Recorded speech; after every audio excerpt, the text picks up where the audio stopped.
بسم اللہ الرحمن الرحیم نحمده ونصلی علی رسولہ الکریم اما بعد۔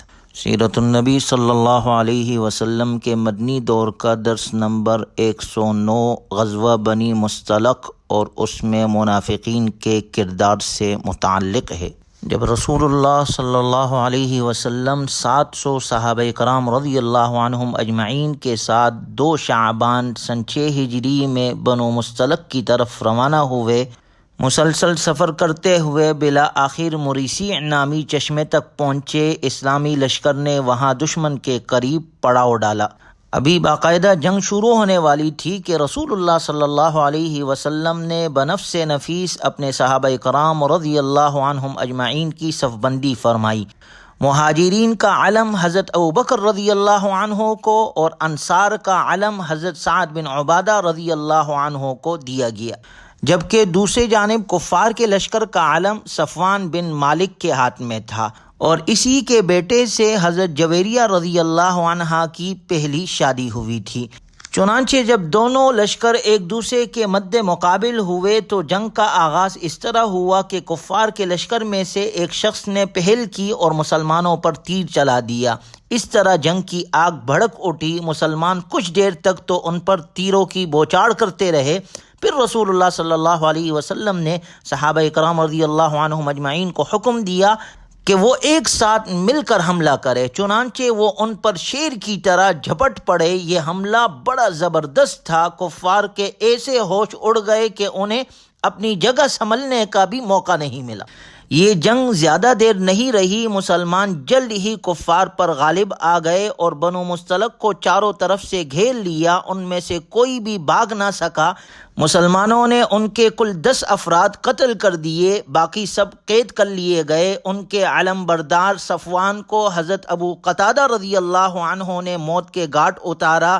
بقیہ بنو مصطلق کے جو افراد بچ گئے ان میں مردوں کے ساتھ ساتھ ان کی عورتیں اور بچے بھی شامل تھے۔ ان کے اونٹ اور بکریوں کے بڑے بڑے ریوڑ بھی مسلمانوں کے ہاتھ لگے۔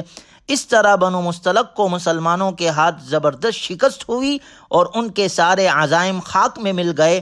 مکۃ المکرمہ اور مدینہ المنورہ کے درمیان شاہراہ پر مسلمانوں کا مکمل کنٹرول ہو گیا۔ مسلمانوں کی قوت اور شان و شوکت میں اضافہ ہوا۔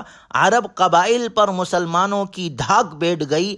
اب ان میں سے کسی قبیلے میں اتنی بھی ہمت نہیں رہی کہ وہ تنہا مسلمانوں پر حملے کے بارے میں سوچ سکے۔ اس غزوے میں صرف ایک صحابی حضرت ہشام رضی اللہ عنہ شہید ہوئے، جسے ایک انصاری نے غلطی سے دشمن کا آدمی سمجھ کر شہید کر ڈالا۔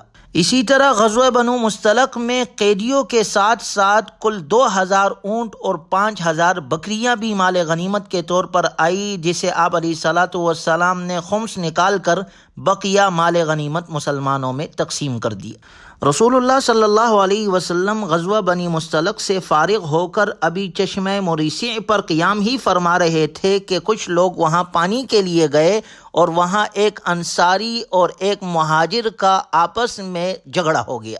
بخاری شریف کی روایت کے مطابق جھگڑے کا سبب یہ ہوا کہ ایک مہاجر نے انصاری کو لات مار دی۔ انصاری کو غصہ آ گیا۔ اس نے فوراً آواز لگائی، یا للانصار، انصاریوں مدد کے لیے آؤ۔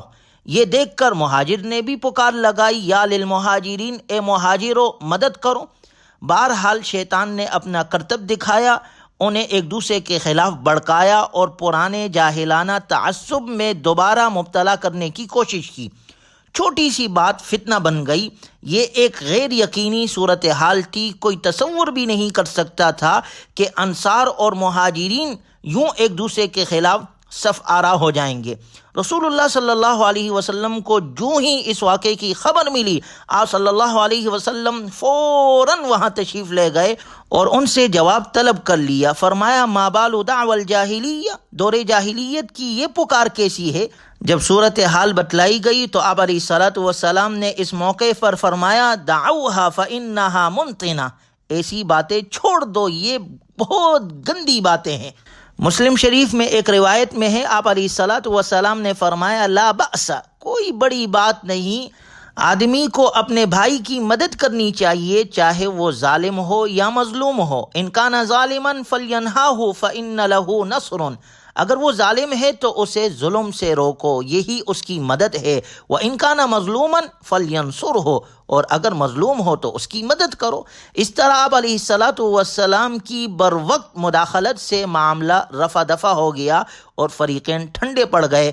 گویا غور کیا جائے تو آپ علیہ السلام کے ان فرامین سے یہ بات بالکل واضح ہے کہ آپ علیہ السلام نے گروہی نسبت سے پکار لگانے پر سخت ناگواری کا اظہار فرمایا۔ آپ علیہ السلام نے عصبیت کے نعرے سے منع فرمایا، کیونکہ اس سے تعصب کا اظہار ہوتا ہے۔ تعصب دور جاہلیت کی پیداوار اور یادگار ہے، بھلا اسلام ایسی گھٹیا اور جاہلانہ باتوں کی اجازت کس طرح دے سکتا ہے؟ آپ علیہ السلام نے امت کو خاص طور پر تعلیم دی ہے کہ ایک دوسرے کی مدد نیکی اور تقوی کی بنیاد پر تو کی جا سکتی ہے، لیکن علاقے، گروہ، خاندان، رنگ اور نسل کی بنیاد پر نہیں کی جا سکتی۔ اگر کسی مسلمان نے کسی پر ظلم کیا تو دوسرے مسلمان کا فرض ہے کہ وہ اسے ظلم سے روکے، یہی اس کے ساتھ صحیح تعاون ہے۔ اسی طرح مظلوم کی مدد کرنے کا طریقہ یہ ہے کہ ظالم سے اس کا حق لے کر اسے دیا جائے۔ چنانچہ آپ علیہ السلام نے اس مہاجر اور انصاری صحابی میں صلح کروا دی اور اس معاملے کو یہیں پر ختم کر دیا۔ لیکن جب اس واقعے کی خبر عبداللہ بن ابی رئیس المنافقین کو پہنچی تو وہ غصے سے بھڑک اٹھا اور اس نے مہاجرین مسلمانوں کے خلاف خوب زہر اگلا۔ کہنے لگا، اللہ کی قسم میں نے آج جیسی ذلت اور رسوائی کبھی نہیں دیکھی۔ واللہ مجھے تو شروع ہی سے یہ معاملہ پسند نہ تھا، لیکن میری قوم مجھ پر غالب آ گئی۔ دیکھو ان مہاجرین نے کیسا ستم ڈھایا ہے، انہوں نے ہمارے ہی وطن میں رہ کر ہمیں مغلوب کر لیا اور تعداد میں بھی ہم سے آگے نکل گئے۔ انہوں نے ہمارا احسان بلا دیا ہے۔ اللہ کی قسم ہماری اور قریش کی ان تنگ دستیوں کی حالت پر تو یہ مثال صادق آتی ہے کہ اپنے کتے کو کھلا پلا کر خوب موٹا تازہ کرو تاکہ وہ تمہیں ہی کاٹ کھائے۔ پھر کہنے لگا، اللہ کی قسم ہم مدینہ واپس جائیں گے تو معزز ترین آدمی ذلیل ترین آدمی کو وہاں سے نکال باہر کرے گا۔ اس بدبخت نے اپنے آخری جملے کے ذریعے سے اپنے دل کی بڑاس نکالی اور اپنی کمینگی کا اظہار کیا۔ اس نے اپنے لوگوں کو معزز اور مہاجر مسلمانوں کو ذلیل قرار دیا۔ وہ دراصل مہاجرین اور انصار کو لڑوانا اور مہاجرین کو مدینے سے نکلوانا چاہتا تھا۔ چنانچہ اس نے صرف انہی باتوں پر بس نہیں کیا، بلکہ اس کے بعد وہ وہاں پر موجودہ لوگوں سے مخاطب ہوا اور کہنے لگا، یہ جو کچھ بھی ہوا ہے اس کے ذمہ دار اور قصوروار خود تم ہی لوگ ہو۔ تم نے انہیں اپنے شہر میں بسایا، اپنا مال بھی ان میں بانٹ دیا، یہاں تک کہ وہ مالدار ہو گئے۔ واللہ جو کچھ تمہارے پاس ہے وہ انہیں دینا بند کر دو تو یہ خود بخود تمہارا شہر چھوڑ جائیں گے۔ یہ لوگ تمہارے احسانات پر بھی خوش نہ ہوئے، یہاں تک کہ تم نے خود اپنی جانوں کو موت کا نشانہ بنا لیا۔ جب یہ بدبخت یہ ساری باتیں کر رہا تھا تو اس وقت مجلس میں ایک نوجوان صحابی حضرت زید بن ارقم رضی اللہ عنہ بھی موجود تھے۔ انہوں نے یہ ساری باتیں سن کر آ کر اپنے چچا سعد بن عبادہ رضی اللہ عنہ کو یہ ساری باتیں بتا دی۔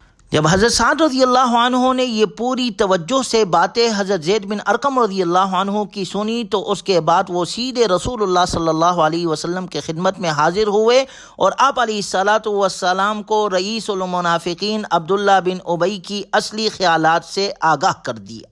رسول اللہ صلی اللہ علیہ وسلم نے جو ہی یہ باتیں سنی فوراً زید رضی اللہ عنہ کو طلب فرمایا۔ آپ صلی اللہ علیہ وسلم نے سب کچھ حضرت زید رضی اللہ عنہ کی زبانی سننا چاہتے تھے۔ زید رضی اللہ عنہ آپ علیہ السلام کی خدمت میں حاضر ہوئے۔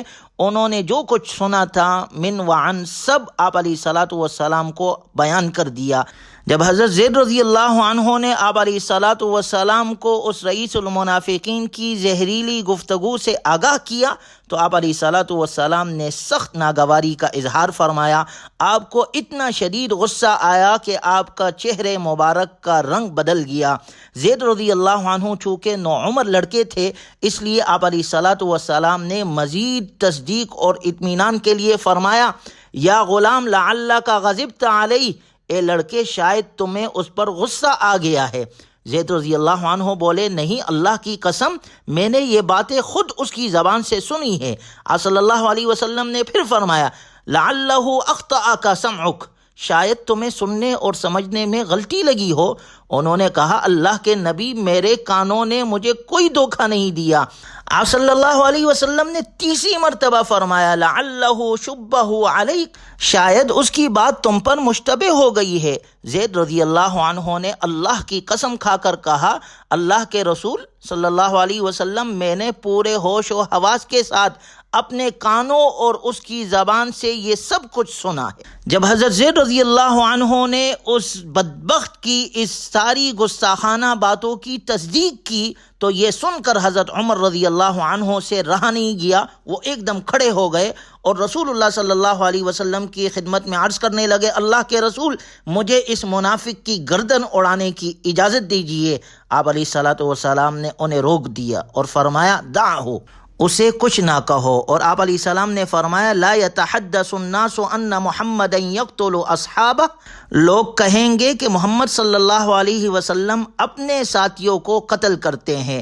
غور کیا جائے تو اس موقع پر آپ علیہ الصلوۃ والسلام نے اس کو قتل کرنے سے منع فرمایا۔ حق تو یہ ہے کہ عبداللہ بن ابی اس رئیس المنافقین کو اس کی گھناؤنی منافقت اور گستاخانہ حرکتوں کی وجہ سے اسی سزا کا مستحق تھا کہ اس کا سر تن سے جدا کر دیا جائے، لیکن اس نے نفاق کا لبادہ اوڑھ رکھا تھا۔ بہت سے لوگ ابھی تک اس کے اصلی چہرے سے ناواقف تھے، اس لیے اس بات کا شدید خطرہ تھا کہ جن لوگوں کو حقیقت کا پتہ نہیں وہ یہ کہنا شروع کر دیں گے کہ محمد صلی اللہ علیہ وسلم نے کافروں پر غلبہ حاصل کرنے کے بعد اب اپنے ہی ساتھیوں کو قتل کرنا شروع کر دیا۔